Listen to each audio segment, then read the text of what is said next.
And it is a privilege to welcome you in this event organized during the 62nd session of the Human Rights Council. Before starting, a few logistics and practical points. In accordance to the UN rule, as you know, taking pictures and video recordings are not permitted in this room. DCI will take care and will, of course, publish also the recording that you can share also with people who didn't manage to come. We will reserve time at the end for questions. As you know, the time is very limited, and the richness of what we expect to hear is also huge. So I ask you to be to the point and to have real questions and not statements at this stage. So we are meeting at a moment that demands moral clarity and institutional courage. Earlier this week, the UN Independent International Commission of Inquiry on the Occupied Palestinian Territory, including East Jerusalem and Israel, released its thematic report on violation against children since 7th of October 2023. This is not an ordinary report. They have done 16 before that, I think. It is 94 pages that are grounded in forensic analysis, witness testimonies, and where possible, the identification of perpetrators. It is a record that is both meticulous, but also devastating when we read it, for those who have read it. The Commission's findings span to full spectrum of grave violations, killing and injuries, the mistreatment of children during arrest and detention, sexual and gender-based violence, deliberate attacks on hospitals, healthcare workers, and medical infrastructure that children depend on to survive, the destruction and military occupation of schools, the dismantling of orphanages, and I can continue. And beyond direct violence, the report examines the conditions of life imposed in Gaza, conditions that have caused preventable deaths, deepening morbidity, and profound, lasting trauma across children of every age and group. These are not abstractions, these are not statistics, they are children. We are speaking about children, that we have to remember. But the report does not stop on documentation of violations. It identifies serious accountability gaps and issues concrete recommendations. For those who haven't seen the end of this report, it is important to see that there are very concrete recommendations to Israel, to member states, to UN Security Council, to the UN General Assembly, to the prosecutor of the International Criminal Court, and so on.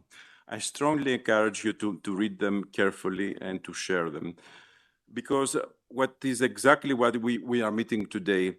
We are meeting to be concrete on the facts and to be unambiguous on the fact that we must follow on and we have to be action-oriented. So we are honored to have with us this afternoon the complete Commission of Inquiry, the chair and both members of the Commission. We have also online a UN Special Rapporteur on the Rights to Health, Dr. Mofa Keng, and a child rights defender, Khaled Kousmar, speaking from the ground in Ramallah. Their testimony, their evidence, and their recommendations deserve your attention. I will now invite the three commissioners to present the report. And Mr. Chair, the report documents in details targeting, killing, maiming of Palestinian children, including through settler violence. Could you talk us about the overall findings of the report? And feel free to highlight, of course, elements you consider particularly important for this audience to understand. Thank you so much. Thank you, Mr. Komaratos. Good evening, everyone. I want to begin by thanking Defense of Children International and Defense of Children Palestine in particular in helping the work of this commission, in particular with the preparation of this report. For some of the inputs that we received from them, valuable information that we received from them has gone into the making of this report. And some of them have done it at great personal risk, I am told. This report is the first specialized report on crimes and violations against and affecting Palestinian children in Palestine by a UN investigating body. Based on all the evidence gathered, the Commission has concluded that the Israeli authorities and the Israeli security forces have deliberately targeted and killed Palestinian children and destroyed their childhood, resulting in genocide, crimes against humanity, and war crimes in the Gaza Strip and war crimes in West Bank. Just to give you an idea of the scale, between 7th October 2023 and 7th October 2025, we've had more than 20,000 children killed. 213 were killed by the Israeli security forces in in West Bank. We've had more than 44,000 children injured. Children constitute more than 30% of all those killed in these 2 years. The killings have happened in two ways. One is airstrikes using high-yield bombs, munitions, continuous bombing in densely populated areas intended to cause the maximum damage. And second, using quadcopters. And when I talk of quadcopters, the evidence is telltale. We have a whole series of indicators. One is the nature of the wounds on children, single shots. They've also used cube-shaped pellets, which are easy to enter into a child's body. So we have photographs that show small bullet holes on a child's body. But when this pellet enters, it causes maximum damage to the internal organs.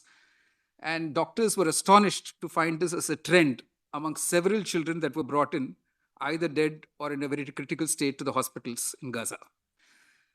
The body part of the children that were hit, one the head and the other the neck, this was intended to cause maximum damage. All this comes through CT scans, X-rays, photos, videos of the wounds.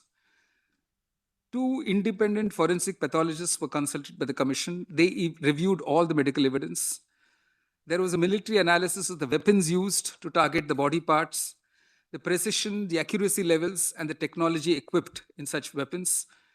Thermal imaging cameras are fitted onto the quadcopters that can show someone on a screen the size of the body, which is the target. And it is easy to make out if the target is a child. The context in which the children were shot. There was no occasion where a child was involved in any crossfire, any hostility. A child was probably playing outside the house, was bending over to pick up something, and the child was shot at close range. We have digital authentication of the videos and photos. We have confirmed the presence of Israeli security forces in that place, in that time. And what is astonishing, even to any reader of this report, will be the number of pieces of incriminating evidence posted on social media by the Israeli soldiers themselves. So recently we were asked in one of our interactions, there was no other side. How can you confirm these findings? I said the other side presented themselves to us, not physically, but through their own videos, their own messages on social media. And when the Israeli state prepared an 18-page so-called rebuttal of this report, they did not deny the presence of those social media messages and videos put up by the Israeli soldiers. They've not refuted it. And that is telltale as far as we are concerned, because in one of those video clips, one soldier says, the use of quadcopters is like a video game. He says you can sit anywhere you like and keep killing Palestinians, even with your helmet off, and it's like a game. So, and they were competing with each other to impress their commanders about how many targets were achieved. And we have videos where they say their commanders, commended them for achieving these targets. So this is a very systematic, deliberate, planned attack on children, and for a variety of reasons, because children constitute the social and biological continuity of the Palestinian people. They are the weakest link, they are the most vulnerable, and hitting them will have the maximum impact. Children were brought in very critical state into hospitals. We had oral hearings where 3 doctors spoke to us. Even when they were speaking, more than 2 years after they had treated some of these children, they were breaking down before us.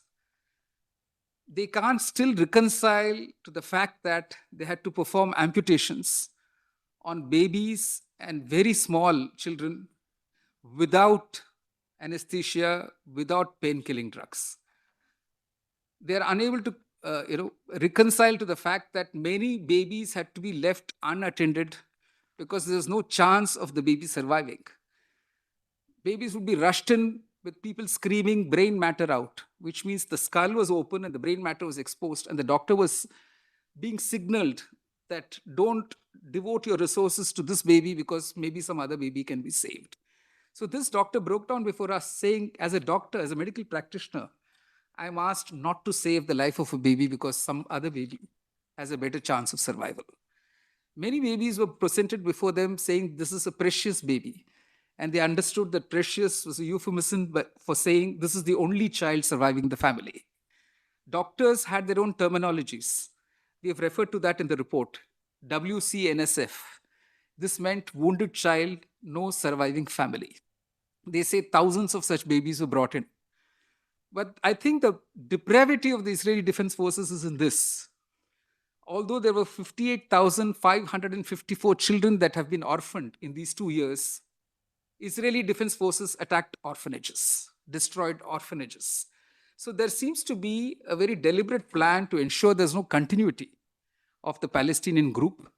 Otherwise, we can't explain the decrease in birth rates, increase in newborns with birth defects, prematurity, low birth weight, children suffering from multiple traumas, impacting several body parts, internal damage, severe vision and hearing loss, children unable to access needed social and medical care, children staring, the doctors use the word muting, children staring into the open, not reacting to anything at all because they're constantly in an atmosphere of bombs raining on them, drones all around them, and the extent of the suffering is immense. They're all asked to evacuate at very short notice. There is an artificial yellow line which Israel has devised after 7th October 2025. It's not clear where that yellow line ends. If a child is even slightly wandering towards it, the child is in the danger of being shot dead in cold blood. And we've had instances, we've referred to in the report, of children collecting firewood, 2 brothers collecting firewood for the house with the father in a wheelchair, and right in the presence of the father, the children being shot in cold blood. The Israeli soldiers accused them of messing the ground. This is a phrase intended to indicate that the children were perhaps planting some explosive device. But the video clearly shows the children were planning nothing of that sort. They were just unarmed, defenseless children. They label adolescent boys as terrorists. Once you label a 10-year-old, a 12-year-old, a 15-year-old as a terrorist, then as a soldier, you're just free to do whatever you wish with that boy. Adolescent boys are made to strip down to their waist. And this is another form of psychological trauma. The boys who've stripped are then filmed, photographed, and that is uploaded on social media by the Israeli soldiers themselves. Israeli soldiers wear girls' clothes in an apartment. They film it, they upload it on social media. So this kind of a depraved behavior of a uniformed armed force is something that the world community should take notice of. Because it is also, it tells us as a world community that if we are going to tolerate this, then there is something wrong with this whole mechanisms that we devise. Even earlier in the press conference, you must have heard us say this. We can't go on expressing anguish, outrage. We can't go on expressing condemnation. I think that stage has crossed. We spoke to the Security Council just before this meeting, and we clearly told them that they have to show leadership. The world is looking to the United Nations to see what it can do to stand by these children. And this can't be an excuse that something that happened during World War II to a people which is completely outrageous, unforgivable, and in history we should not forgive it. But you can't have transferred malice onto defenseless, unarmed children. So today we have in Gaza children being trapped.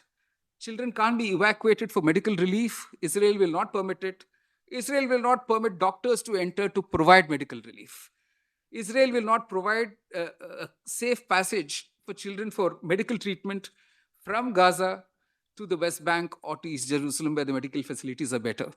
So some of the Security Council members asked us, what can we do immediately? And we said humanitarian aid. You know, there are flotilla activists who are citizens of many of the countries who are part of the United Nations, part of the Security Council, who are being stopped by Israel, being tortured by Israel. And we're all just watching. So if we cannot provide immediate humanitarian aid, it would be a very big failure on the part of the United Nations as a whole. Taking corrective action for violations of international human rights law, which we've made enormous recommendations about, that we know is a time-consuming process. But this immediate extension of humanitarian aid to the extent that children need in Gaza, that cannot be delayed. My co-commissioners will talk about the other forms of destruction that has taken place in Gaza. Thank you. Commissioner Mumba, can you please talk us through the Commission's findings on mainstreaming and torture against children, including use of sexual and gender-based violence, and the short to long-term impact to children's health, including impact to reproductive violence and on newborn lives and birthing outcomes? Thank you so much. Thank you. We are grateful for this opportunity. The report has details on how women who are in their reproductive stages have been impacted by these activities. First of all, they are starved because food is not available. The conditions in which they live in the tents are not conducive to the health of those women. So when a pregnant woman is starved, she cannot have enough milk for the newborn baby. So you find that the fetus is starved because the mother is starved. So when the baby is born in a weak state, there is no lactation, it can't feed. There is no nutritious food to make the baby survive. One of the doctors we listened to did say that for newly born babies, nutrition is critical because that's what gives them life to begin with. Now, these are cases, according to our report, where mothers are allowed to lose their babies because the facilities are not there, they are not fed, the children are not attended to because medical facilities are not available.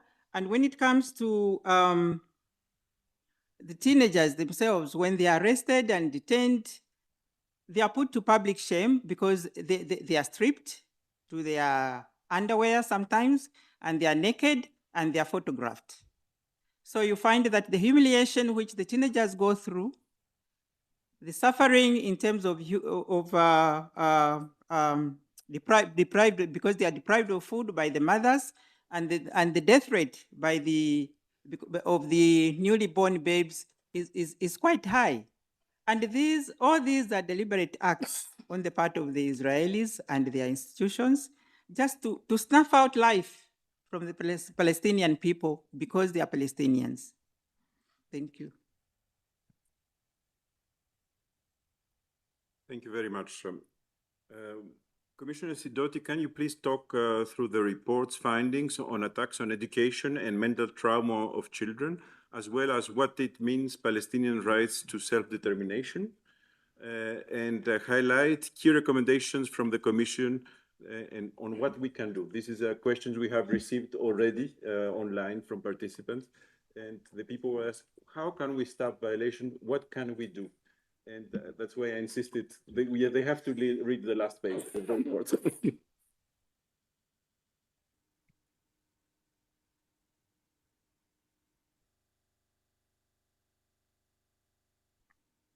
That's it. Thank you very much, Alex. And I join our chair and Commissioner Mumba thanking DCI and particularly acknowledging the important role that DCIP has played for so many years. And that I'm sure it will play again in the future. Before I come to the questions you ask me, I want to make a fairly self-evident comment that I want to make explicit, even if it is self-evident. The work of this report starts with children, and all of our discussions have to start with children. It's a long report, as you said, Alex, at the beginning. And maybe you all haven't sat down and read it from cover to cover, but I urge you to at least read some of the stories of children, because really that's the whole foundation of the report.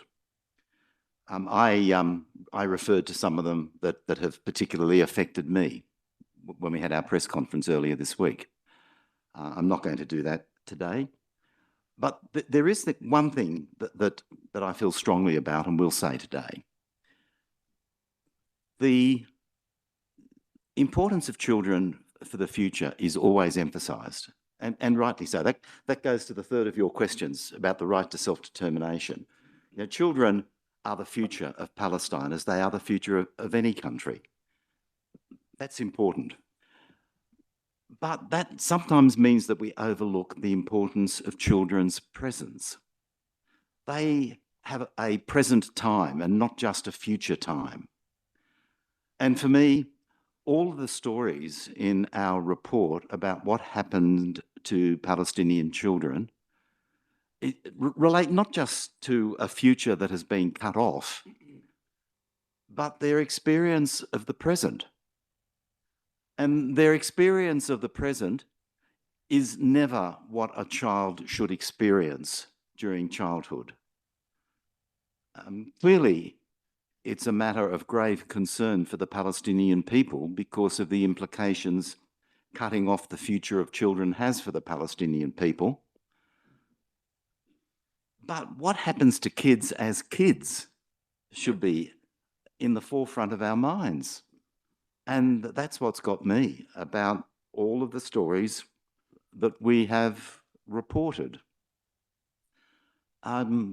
Children under the Convention on the Rights of the Child have a right to a name and an identity. And we have collaborated in our report in the removal of children's names and identities. We made the very difficult decision, deliberate decision, not to name the children that we report on because of the implications for their families. That was not an easy decision to make. They have a name. These are individual children that we are reporting on. They have identities. They had lives. They had families. The concern about health and education is about children's present and not just about their future. Children have the right to the highest attainable standard of physical and mental health. They have the right to education. You know, Palestinians have, or had in Gaza, the highest standards of literacy and numeracy in the Arab world. This is a people for whom education has been critical to identity. And now children in Gaza have not had any formal schooling for 3 full years. In my country, people complain, rightly, about the impact of kids of being denied schooling for a couple of months during the COVID pandemic. And we still had schooling online of a very high standard. Gazan children have had no formal schooling for 3 full years and no reasonable prospect of returning to formal education anytime in the foreseeable future. These now hundreds of temporary learning centres are doing a fabulous job in appalling circumstances in providing some basic form of education for kids, but they ain't no substitute for schooling. And most of the schools, such as are surviving, are having to be used as shelters. So educational destruction of facilities is a real and present problem for Palestinian children. The great majority of schools have been either destroyed or very severely damaged, almost all of them. All university buildings, without exception, have been destroyed or very seriously damaged. All hospitals have experienced very severe damage. And when we read about hospitals being reopened, don't imagine that they're being reopened as brand new, fully functional facilities like you might get in any Western city where a hospital has been reconstructed. No. They're being offered as reopened as bombed out ruins, providing the bare minimum of medical assistance. So many children, uncounted numbers of children in Gaza have died as a result of curable diseases, preventable illnesses, or as a result of diseases that are management issues and not life-threatening issues anywhere else in the world. And I said untold numbers. When our chair referred to 22,000 killed, that figure is not just the minimum, but it is also a very carefully calculated figure. It represents the number of children's bodies that have been identified as having died as a direct result of the violence. It does not include unidentified children, missing children, thousands under the rubble. It does not include children who have caught infectious diseases because of the appalling health conditions with sewage running in the streets and water that is undrinkable and inadequate food for nutrition. It does not include children who have some pre-existing condition, a wonderful phrase the Israeli authorities use, that shouldn't have caused their death, but in Gaza has. It does not include children who have been severely, acutely malnourished as a result of the siege and have eventually died of starvation. None of those kids are included in that 20 to 22,000. We may never know how many children have died in Gaza over the last 2.5 years and continue to die. The number of deaths of children from severe acute malnutrition was higher in April this year, 6 months after the alleged ceasefire began, than it was in March this year. Deaths from malnutrition and starvation, in other words, continue to increase in number. So that's the situation. We have focused in our report on taking individual children's experiences, collecting the evidence from that. We've then analysed the results of our investigations, and we have made findings of international crimes. Our reports over the last 5 years have concluded that Israeli authorities have committed war crimes, crimes against humanity, and the crime of genocide. Our standard of proof is the standard of proof of all UN commissions of inquiry like ours. That is, conclusions on reasonable grounds. We have concluded on reasonable grounds. That's what's required. But, I mean, I can say as an individual commissioner throughout that period that so far as I am concerned, I am satisfied beyond reasonable doubt that the Israeli military, under the command of the Israeli politicians, has committed war crimes, crimes against humanity, and the crime of genocide. That is the criminal standard of proof. That's not what we're required to reach, but the evidence for me individually has been strong enough to warrant that. States are responsible. They are responsible for their actions, and they are responsible for their inaction as well. As the chair has said, we have been calling in our recommendations, Alex, thanks for referring to them, and in all of our meetings this week for action, for moving beyond the traditional statements of deep concern and strong condemnation to looking at what action can be taken. And I too refer you to the recommendations we have made in this report and in past reports. We don't operate naively when it comes to recommendations. We reckon that we're pretty good lawyers when it comes to doing the legal analysis and making legal findings. But, you know, we become somewhat pragmatic when we get to the recommendation stage because we know what we're dealing with. We're dealing with a totally politicised international system. and states that are not willing to take the actions that need to be taken. And that's where we direct our recommendations. We consider the recommendations we make to the Security Council, to individual states and to groups of states are practical and implementable, even allowing for the totally dysfunctional nature of the Security Council and the unwillingness of states to get involved in what they call geopolitics. Our recommendations are practical. There should be steps to cut off all support of any kind to the Israeli military and the Israeli arms industry. The kinds of arms embargoes that are being enforced by some states are presently totally inadequate. Much more is needed.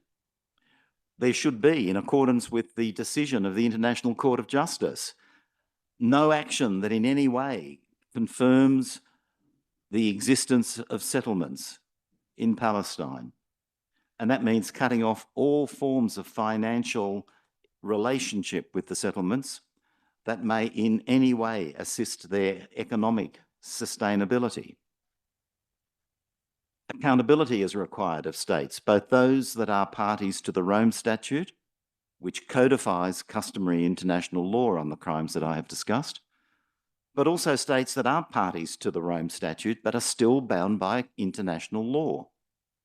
Accountability means that those who have participated in the commission of international crimes and those who have ordered the commission of international crimes and those who did nothing in the face of the commission of international crimes when they had authority to act are held accountable under the law for their action and inaction. Action means getting humanitarian aid into Gaza in sufficient quantities and food of proper quality to be able to sustain life. It means providing the kind of medical expertise and other expertise that Gazans require to restore a decent standard of living. It means providing medical evacuation for all those in Gaza who cannot be treated in Gaza. Medical evacuation of all of them, not just the trickle here and there that the Israeli authorities permit. There are thousands of people in Gaza, according to medical authorities, who require urgent medical treatment that cannot be provided inside Gaza. Some figures say more than 12,000, others say more than 16,000. Certainly more than the around about 90 medical evacuees that the Israelis permitted over a 2-week period from late May till early June. There are steps that can be taken, many of which are uncontroversial, that will be of assistance to the people of Gaza and of assistance to the people of the West Bank. Because the tragedy of Gaza has overshadowed developments in the West Bank, just as over the last 3 months, the tragedy of Iran has overshadowed the tragedy of Gaza, which has overshadowed the tragedy of the West Bank. The situation in the West Bank has deteriorated seriously over the last 2.5 years. Many of the tactics of the Israeli Defense Forces in the West Bank now are the same as, though at a lesser scale, than what we have seen in Gaza for 2.5 years. Again, kids are being killed. Again, medical facilities are being destroyed. Again, food sources are being attacked, particularly orchards and farms and herding pastoral country. So we need to remember the West Bank, and we need to treat Palestine as a single entity and not split Gaza and the West Bank in our concerns. The peace plan of last October is going nowhere. No one ever thought it was going to go anywhere. But there are steps that can and must be taken by states, and that has to be the focus of our attention now. Thank you. Thank you so much, and thanks to the Commission for this report. As civil society and NGOs working on child rights, we have been expecting this for a moment, and we know now that nobody can say we didn't know or there was no evidence. The evidence is here, the time is on action. Thank you also for starting with children's voices and keeping them all over your report. You know that DCI always have the first word and to listen directly to them. And in this sense, although we also hesitated, we decided to have a short video from Gaza with a child after we have taken all the safeguarding procedures. That says a lot of words. You will listen to him. That goes around your report and what you are saying in your report. So perhaps we can have the video.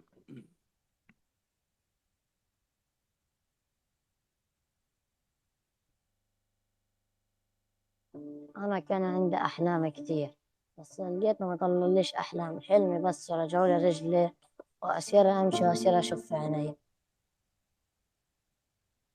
أنا ركان أشرف السيف، عمري 13 سنة، صابت بحي الزيتون. أنا صابت بطلت رجلي، فقدت نظري، وأمي استشهد وأخويا اتصاوب، وأخويا برضه التاني استشهد.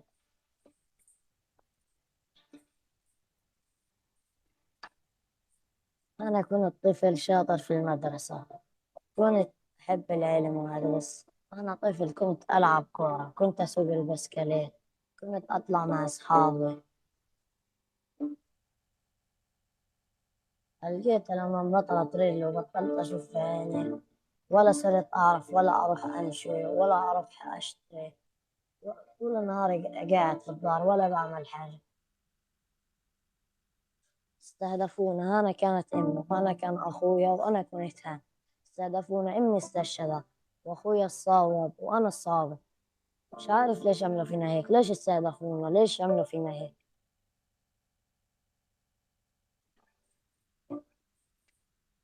تعبنا من قصة النزوح، من قصة الطلعة. هذا البيت ننظف قاعدين إشي عشان نسكن فيه، ولا إلنا مأوى ولا إلنا حاجة.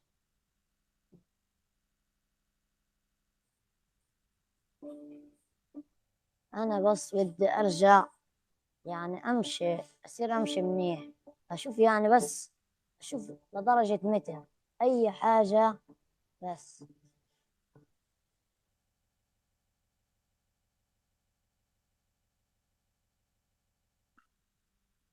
I think the words of this 13 years old boy goes beyond any comments, and it's another evidence that goes around what in your report is described in details. With this, I would like to go to our panelists online, and I thank them for being patient. We have with us Dr. Mofokeng, who is a special rapporteur, the UN Special Rapporteur on Health. And Dr. Mofokeng, thank you for being with us. And please tell us, as attacks on health continue across the occupied Palestinian territory, what are the immediate and long-term consequences of children? What emerging trends should the international community be monitoring in terms of health? Thank you very much, colleagues. And I stand on the protocol that has already been established, as I can appreciate exactly the individuals in the room. However, just to say that from the mandate of the right to health, I have been receiving submissions, of course, that have escalated since October the 7th of 2023. But it's important to underscore that the mandate had already been receiving submissions on the right to health violations even before that. And it's important to also remind us all that by October, the children of Gaza were already some of the highest amputees in the world. And this is before the escalation of the violence that we now call the genocide. And that the conditions in Gaza and the occupied Palestinian territories overall was already not conducive from a right to health perspective to the highest attainable standard of physical and mental health. And so you have a population of children who then experience an escalation of violence and the genocide, who were already at default setting. This international system was already letting them down. The illegal occupation had already curtailed many of their dreams, many impacts on mental health, intergenerational impacts of mental health are already visible, of trauma are visible. What's also important is that the social determinants of health were already impacted severely even before October 2023. What has happened since is that we, and then myself and many colleagues, have been writing about the fact that, children who are deaf, for example, who are blind, could not even at that early stage even evacuate in time. People who need wheelchair assistance, and especially children who need mobility aids, were unable to be fully and properly evacuated in time. We also know that the subtext of this genocide is medicide, the totality and the swiftness in which health facilities were destroyed. Healthcare workers continued to be harassed, killed, detained, some dying in Israeli prisons with signs of torture on their bodies. And currently, we are embarking on a demand to release all healthcare workers in Israeli prisons. And specifically, we've been using the case of Dr. Hussam Abu Safia to really make this demand and a call that is fully anchored in international human rights law, that the practice of medicine is not a crime. But what the Israeli Defense Force and the member state Israel has done is that they've made sure that even those children who survived the initial attack, through the use of really heavy weaponry and bombs and machines that are really causing catastrophic injuries, that even those who do survive those initial attacks have no health system that is comprehensive, that is truly able to provide them the care to actually then survive. And this is why this actually meets, in many instances, the definition of a genocide and the definition of ethnic cleansing. What we also have from the mandate of the right to health is many submissions and many testimonies of doctors who continue to offer support to areas such as the West Bank, who are already giving us information months already that in fact what is happening in West Bank and East Jerusalem very much looks like the same template that's been used in Gaza. We've seen how the violence has now gone into South Lebanon, and how the destruction there also mirrors exactly how the escalation in Gaza happened. And the issues now that are emerging that are continuously need to be discussed is the issue of sexual violence on children specifically. Many children are now being abducted in broad daylight in numbers, and no one can account to where those children are. And as a colleague has earlier said, say that the soldiers are putting their crimes for everyone to see online. And I think it speaks to the impunity and the fact that Israel knows that they have diplomatic, economic, military power that is being given to them by other allies of the UN member states. And I do want to call out the fact that if we are really going to get to a space of justice and accountability, we ought to have Palestinians on the table telling the rest of us what solidarity looks like in supporting them.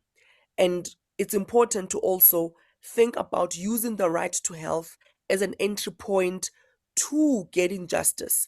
A lot of the ICJ cases, many countries are joining the ICJ cases. And I think the right to health, when you look at its definition, that it also demands, and we all have an entitlement to a system that affords us an equal opportunity to realize the right to health. And within the context of a genocide, that entitlement is taken away. And so there's a way in which the right to health and its justiciability can be used in this instance as an entry lens. And I want to say that the ways in which the civilians who've been trying to bring humanitarian aid into Gaza are themselves being harassed, detained, and with the last convoys of the flotilla, both the boats and the land convoys, a lot of the colleagues there experience sexual violence in those Israeli detention centers. And so the system of imperialist violence is working as it has been intended to work, to terrorize people, to make examples of those who speak up, and to continue to punch down on people who are seeking justice. And from my mandate, I'm making a promise that I will be handing over to the next mandate holder, as I will be finishing up in about 4 weeks' time as the current special rapporteur on the right to health. And it is my hope and wish that the person who will then come on as the next minute holder on the right to health work that has been done, all of it to support and to seek justice and accountability. Thank you very much, colleagues. Thank you so much for connecting, Dr. Mofokeng, and for giving us all this information that corresponds also to big chapters of the report on health and the impact to health. Our last speaker online is Khaled Kuzmar. He's connected through from Ramallah. And what I wanted to ask you, Khaled, is what is the most significant and emergent patterns of child rights violations in the West Bank, but also after the so-called ceasefire, what have been the key developments in Gaza? Khaled?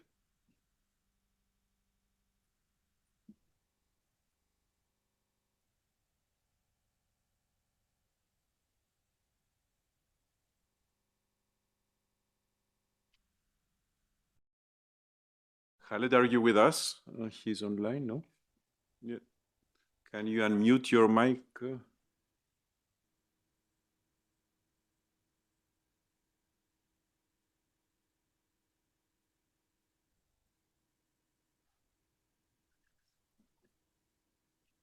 Yeah, perhaps while we are resolving the technical problem, we can take some questions to the commissioners and to Dr. Mofokeng. Questions from the room, please. I lived in South Lebanon when I was young. Oh, my name is Hala Gosen, and I'm here representing the Commission of Churches. I lived in South Lebanon when I was young, and during the occupation, and this was a norm for us. So we thought that the whole world is like that. So we didn't see how the world is out there. My question is, with all these atrocities, do you see justice served for those who are held accountable for the war crimes that's happening right now in Lebanon and in Palestine? Thank you. Thank you. Thank you for your questions, and also perhaps to add some close questions that we got online. So there is a question about Israel's obligations according to law. I think you are referring to the report as occupying power. What is their specific obligation toward children? Others are asking what are the means to stop Israel violations that we know now the extent, but how can we stop them? Somebody is asking why Israel is targeting children. I'm not sure we have the question, the answer. And a more general question on accountability that joins you, how we can achieve this accountability that we have been talking for so long. So perhaps we can take these first questions. I don't know if Commissioner Mumba. Thank you. In the world as we know it, we've had similar situations in different regions. For instance, wars were going on in the Balkan states, the Serbs, the Muslims, the Croats were fighting. In Rwanda, the same thing was going on. In Cambodia, the Khmer Rouge were killing people and going on. And in all those regions, those who are in power and exercising authority and allowing all these atrocities being committed by their followers, their armies, their people, at one time reached a stage when they were no longer in power, and then the justice system was put in place. As I'm talking, the person serving a life sentence today in Cambodia used to be the head of state when the Khmer Rouge were rampaging Cambodia. He felt invincible at that time, and he felt that nobody would touch him. But the time came when he was no longer in power, and he's serving a sentence today. In the Balkans, the same thing. The Milosevic's and the other leaders who were in charge of those killings against the Croats, the Serbs, the Muslims, again, the time came when the law was not too far away, and the tribunal was set up, and the generals, the political leaders Some of them are serving prison terms now. Some have since completed their terms. So justice may appear to be far away, but it does come. There comes a time when you face the court. So those of you who are collecting evidence, for instance, should continue collecting evidence, because what the courts need is credible evidence. Evidence which demonstrates that these things, whatever atrocities were committed, were committed. And that's why we are working so hard in other quarters to support the International Criminal Court, to support the International Court of Justice.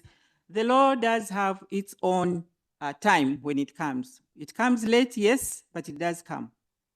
So we should not lose hope, and we should not stop gathering evidence. And the advocacy for all the groups against these atrocities is very important, because the Israelis or whoever is dealing with it must never say, we didn't know, we were not informed. That must never be their defense. Commissioner Sidoti. I've talked way too much already, so I'm just going to be really fast and address only the second question, Israel's obligations to children as the occupying power. Israel has obligations as the occupying power, even though in fact the Israeli government always denies it when it comes before United Nations monitoring mechanisms like the treaty bodies.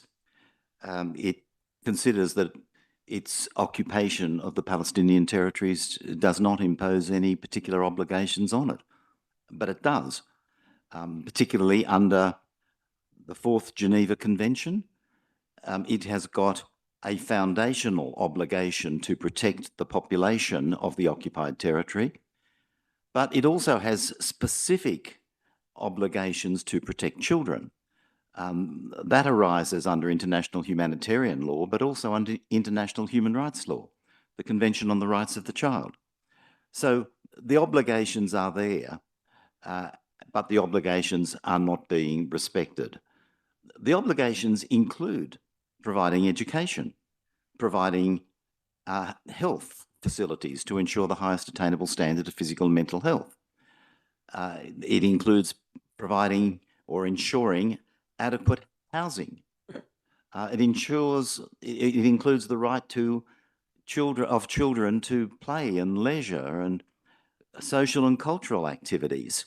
Now, the occupying power has responsibility, the primary responsibility, for ensuring the rights of children and the life of children and their well-being. It's an obligation to protect children, not to kill them.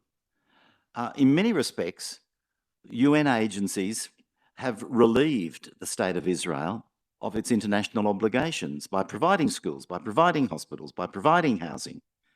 The international community has saved Israeli taxpayers billions of dollars over the years of the occupation, because we have funded the care of the occupied population when it's the responsibility of the State of Israel to do so. So it has clear obligations under international law, and if it kicks out UNRWA, for example, those obligations will become direct, expensive, binding obligations on the State of Israel. Thank you. Dr. Mafokeng, do you have any final comment or to these questions? I think coming from South Africa, perhaps you have a lot of things to say on accountability. Absolutely, and I'll try really keep it short. But during my tenure of the last 6 years, I've used anti-colonial and anti-racist analysis and embedded those in why the right to health is not being realized for many populations around the world. And just last week, I was in those very rooms giving a report that's titled "The Right to Health as an Enabler of Dignity." And what we are really fighting for here is dignity of all people, including the people of the occupied Palestinian territories. And dignity underlies all human rights. It's included in the Universal Declaration of Human Rights, in both covenants, and in the General Assembly also recognizes dignity requires full enjoyment of civil, political, economic, social, and cultural rights. Where I'm going with this is that there is immediate opportunity to use regional domestic processes for accountability, to use those to actually take the members who hold dual citizenship, who have participated in the Israel military, including mercenaries and those involved in settler violence, to actually to court through domestic means. So if the South African, for example, is busy participating in the genocide, a South African government and a domestic subsidiary must be able to hold them accountable. The transnational corporations are a bit harder in how they are designed on purpose, right, to make it hard for people to hold them up liable. But there is a merit in looking at judicial, administrative, and legislative ways in which we can really ensure that even the profiteering from the genocide is something that can be immediately curtailed. And I think it's important that beyond just access to health and services, the right to health includes obligations, duties, and those are of immediate realization: equality, non-discrimination. So there is a lot that exists already from a right to health perspective, firstly to prevent further violations, but to respond to previous and ongoing violations. I'll just stop there. Thank you very much, colleagues. And I'm open to carrying on these conversations even after my tenure is done. Thank you. Thank you so much. We need to close, and the evidence we have heard today is rigorous, but also devastating. Yesterday, the Secretary General's report on children in armed conflict was presented to the Security Council. 2025 was a new record year with 38,558 grave violations against children worldwide.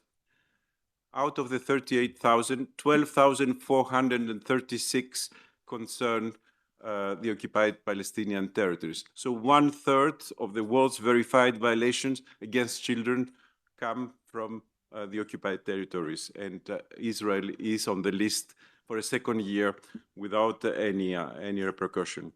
And these are only the verified cases, as Chris Sidoti mentioned, and he made clear regarding the report. The actual scale is real wider. It's the same for the report of the Secretary General. So the Commission has the evidence, has identified the accountability gaps. The Secretary General has named the perpetrators. The Council and the Member States must now act, enforce international measures, pursue criminal accountability, ensure reparations reach to children who survived. Defense for Children International will stand with the Palestinian children, as well as with children in armed conflict in general, until the rights are the rule and not the exception as today. I would like to sincerely thank our panelists, the three commissioners, Dr. Mofokeng online, for their courage and for their evidence, and thank you all for this room, for being here, and the commitments must now follow. Thank you so much.